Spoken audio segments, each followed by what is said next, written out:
They thought he was just another quiet old man in a flannel shirt.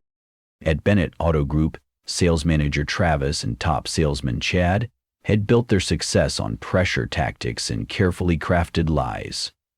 Until the day they tried to cheat the wrong customer. Chad spotted Harold Bennett and assumed he was a gullible walk-in. But he wasn't. He didn't know Harold owned the entire dealership chain. And when Harold heard the lies about a fake engine replacement, a phony warranty, and a manipulative contract, he didn't just walk away. He peeled off the disguise and confronted the very system that had been rotting under his name. What came next wasn't just a confrontation. It was a reckoning. Before we go any further, comment where in the world you're watching from and make sure to subscribe, because the story you're about to hear isn't just about one man. It's about all of us. Sunlight poured through the showroom windows as Harold stepped onto the sales floor, where every smile had a price and every word was calculated. But this time, something had changed, and the silence that followed was only the beginning. Harold Bennett stood across the street from the building that bore his name. Bennett Auto Group glimmered in chrome letters above the glass-fronted dealership. 6 locations across the state, each a product of decades of work. Not just his own, but his father's before him. But now something was off. The numbers didn't lie.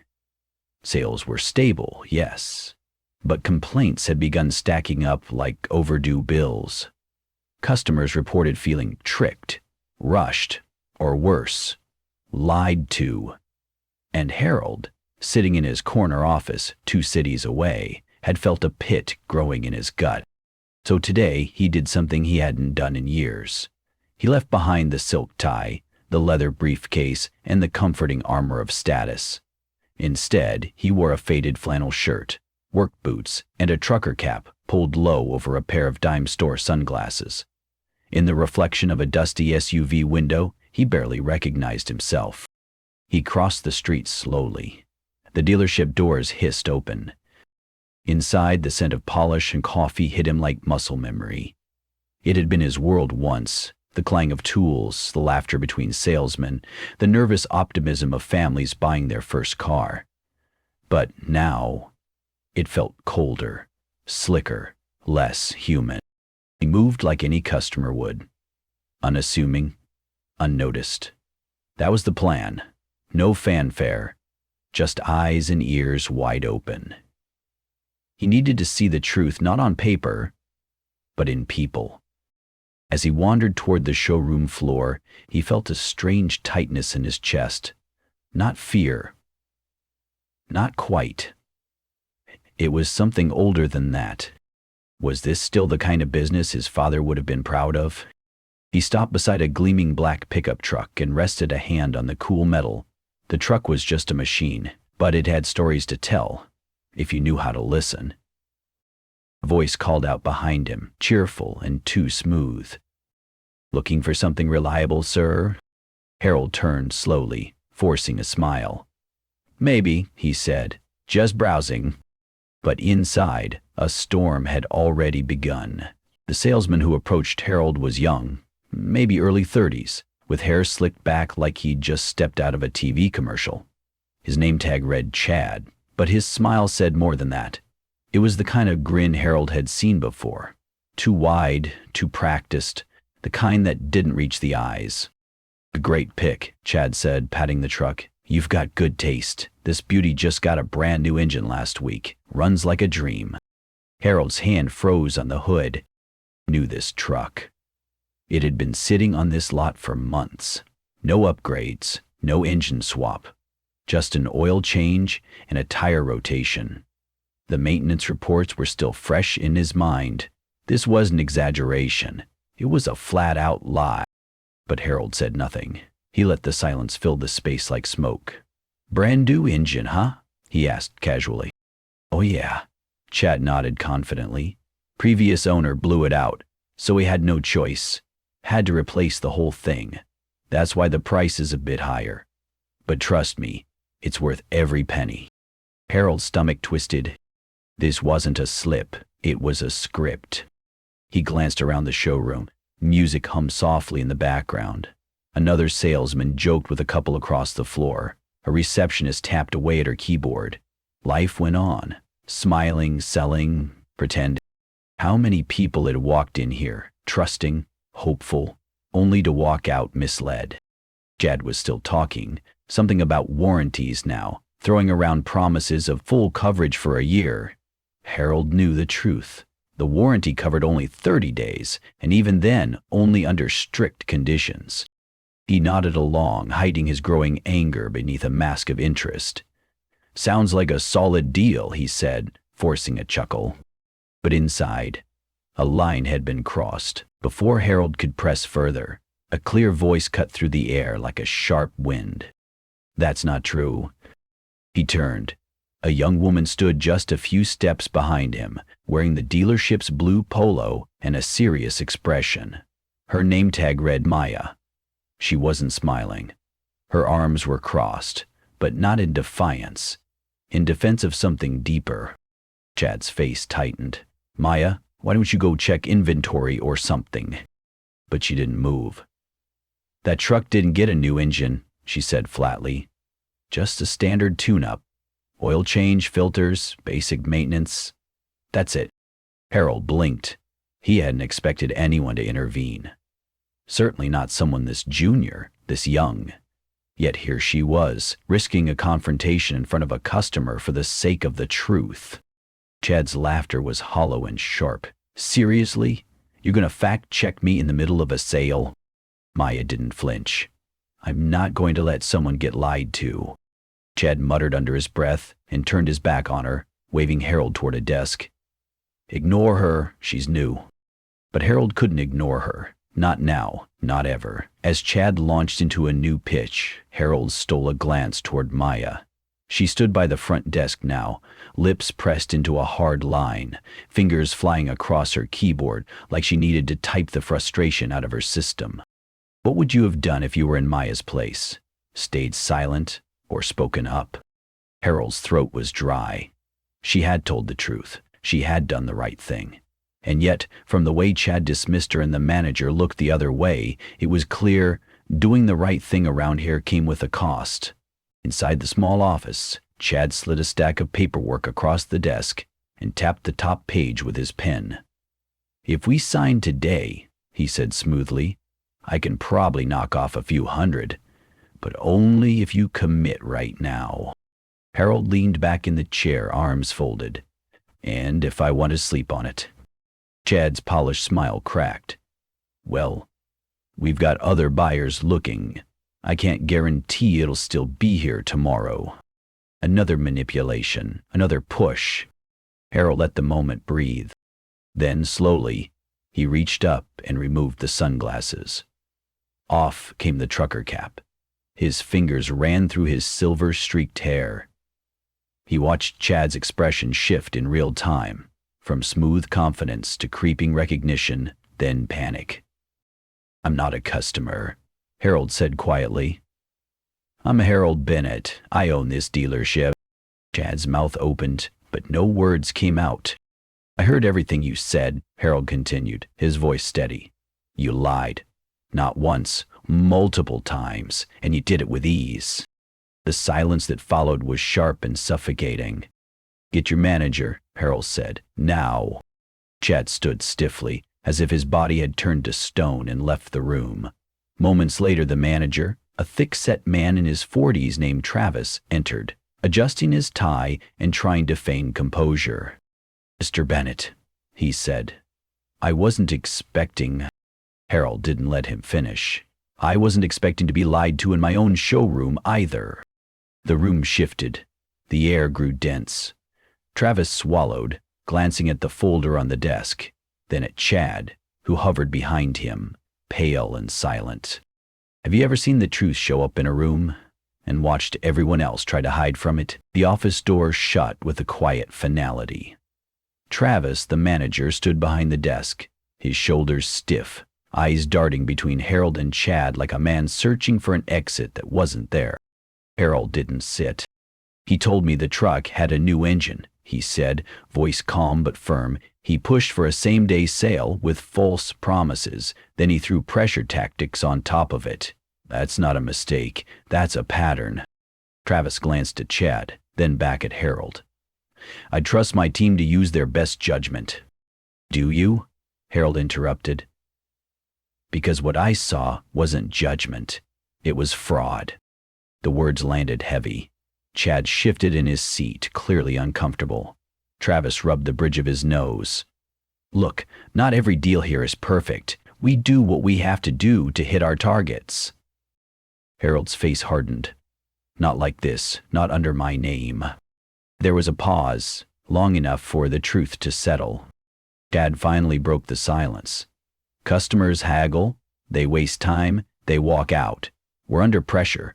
If we don't hit quotas, we lose our jobs. What do you expect us to do? Harold stepped closer, his tone low but charged. I expect you to tell the truth. That's the job. You don't twist someone's trust just to meet a number.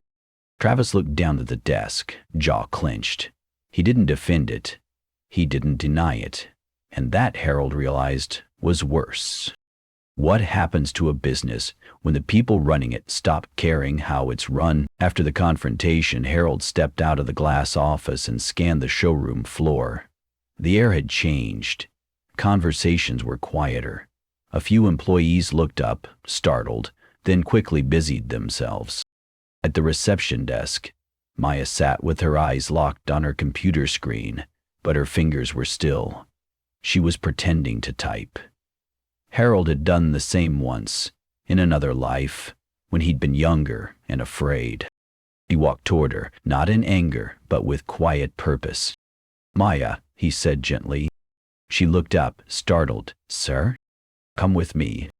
She hesitated for just a moment, then stood and followed him into a side office. He held the door open, waited for her to sit.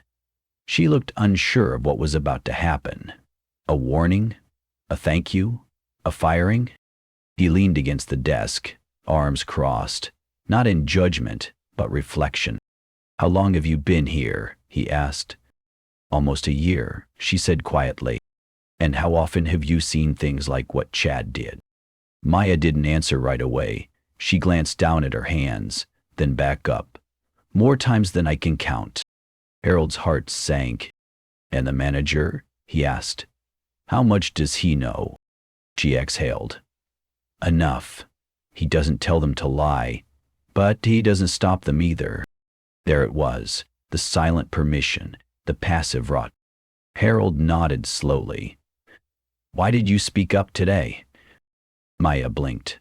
Because it was wrong?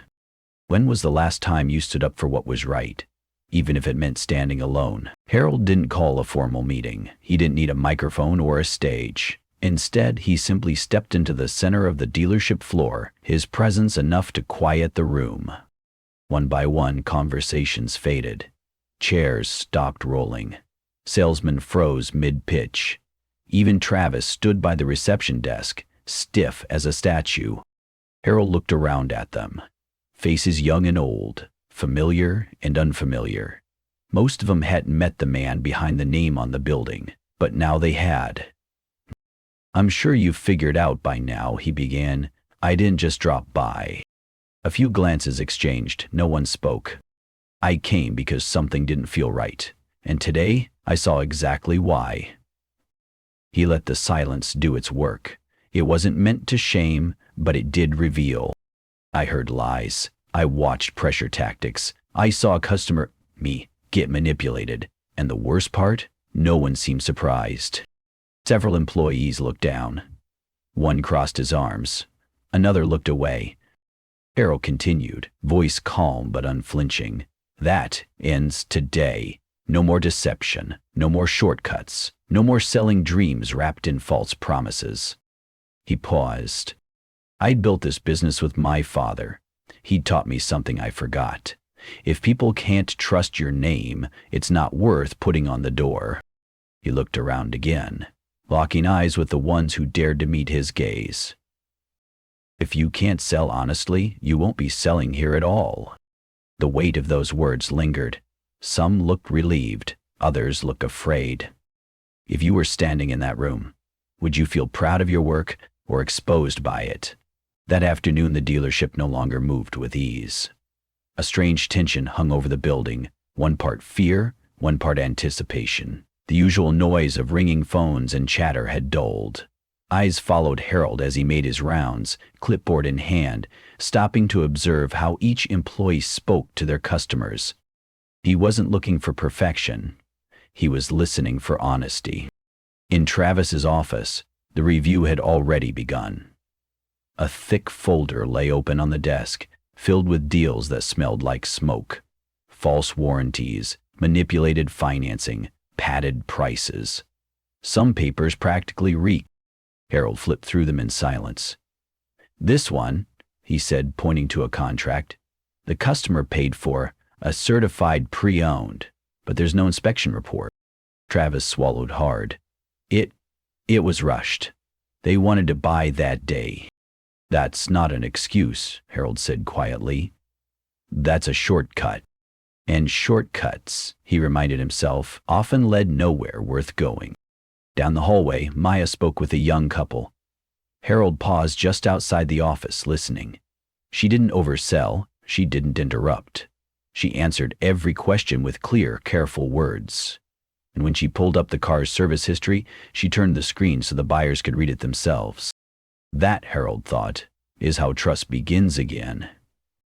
Later, he found Travis pacing in his office. "Making this right," he said. "It's going to cost us. We're talking refunds, repairs. Some of these deals go back months." Harold nodded. "And if we don't fix it, what's the cost then?" Travis didn't answer. "When you uncover a mess, do you sweep it under the rug, or do you clean until it's gone?" The sky had turned to dusty gold by the time Hale stepped outside. The wind was light, the parking lot mostly quiet. Near the exit, Chad stood by his car, arms folded, talking in hushed tones with another salesman. His voice was clipped, his body tense. When he saw Harold, the conversation stopped. Chad straightened, clearly debating whether to speak first. Harold didn't wait. "Leaving?" he asked. Chad gave a half shrug. "Plenty of other dealerships out there, ones that don't care if I close the deal with a little push." Harold nodded. "So you'd rather walk away than change?" Chad laughed dryly. "You think customers really want honesty? They want to feel like they're getting a deal. It doesn't matter if it's smoke and mirrors, as long as they drive off smiling." The word settled between them like a bad smell. "You call that success?" Harl asked. "I call it survival," Chad replied, unlocking his car. "Look, I could stay, go through your little training, pretend to play nice. But we both know I'd just be waiting for you to slip, or me to slip." Harold didn't deny it. Chad turned toward his door. "This business isn't about morals. It's about numbers. Always has been." "That's where you're wrong," Harold said quietly. "It was never supposed to be about numbers. It was supposed to be about people." Chet didn't respond. He slid into his car, pulled the door shut, and drove off without a wave. Harold watched until the taillights disappeared down the road. No anger, no regret, just resolve. Have you ever had to let someone go, not because they couldn't do the job, but because they refused to do it right? The next morning, Harold arrived before the sun. The dealership sat quiet in the early haze, still and expectant, like a theater before the curtain rises. Inside, he moved through the showroom floor with a new kind of awareness. This place was no longer a machine to be left running. It was a living thing that needed tending. Travis had stayed late the night before, poring over contracts. When Harold entered the office, he handed over a fresh stack of flagged deals, each one a bruise on the company's name. "We're contacting the customers today," Travis said. "Full transparency, free repairs, refunds where needed." Harold nodded. It was a beginning. Later, he watched Maya guide a couple through their purchase. No gimmicks, no pressure. She explained every line on the warranty, even the fine print. When the couple smiled and shook her hand, it wasn't relief, it was trust. At midday, Harold gathered the staff in the showroom. "I know this won't be easy," he said. "Some of you have built habits over years, but those habits end now. From this point forward, we earn every sale with honesty. Not one of you is here to trick someone. You're here to help them." He scanned the room. "Some of you might leave. Some already have. That's fine. What matters is what we build now." A pause. Then, from the back, Maya stepped forward. "I think this is the right move," she said. "Customers should never be afraid to ask what they're buying." A few heads nodded, not all, but enough. Harold smiled. "If you had the chance to rebuild something broken, not perfectly, but honestly, would you take it?" Sometimes, the most powerful kind of change doesn't come from shouting. It comes from standing still and refusing to go along with what's wrong. This story reminds us that integrity still matters, even in a world that often rewards shortcuts. Harold could have stayed in his office, looking at spreadsheets and letting someone else clean up the mess, but instead he showed up. Quietly, carefully, and when the truth revealed itself, he didn't explode. He listened. He faced it. Then he chose to rebuild. And Maya, the young woman who spoke up, didn't need a title or permission to do the right thing. She just did it. In our own lives, we may not run a business or catch someone in a lie, but we all have small moments when we choose between silence and truth, convenience and courage. It's never too late to ask, what kind of name do I leave behind? What do people remember? Not about what I earned, but how I treated others. Maybe the lesson isn't about dealerships or contracts. Maybe it's about living in a way that, even when no one's watching, you can be proud of the choices you've made. And sometimes, that's more than enough. The showroom was quiet now. No applause, no speeches, just the soft hum of evening settling in as Maya finished helping her last customer, and Harold stood by the window, watching the lights stretch long across the floor. It was a quiet kind of power, the kind that doesn't need noise to be real. What came next wouldn't be easy. The lies had been removed, but the rebuilding was just beginning. Harold knew there were still wrongs to make right, trust to restore, and habits to unlearn, but for the first time in a long while he believed it could be done, with people like Maya beside him, and a promise to himself not to look away again. Because some stories, especially those born from injustice, aren't meant to end in silence. They're meant to echo, to remind, to stir something in us. If this story stayed with you, share it. Subscribe to Echoes of Racism so these voices don't fade into silence. In the meantime, I've chosen 2 stories I think will move you just as much. Take care, and we'll see you soon.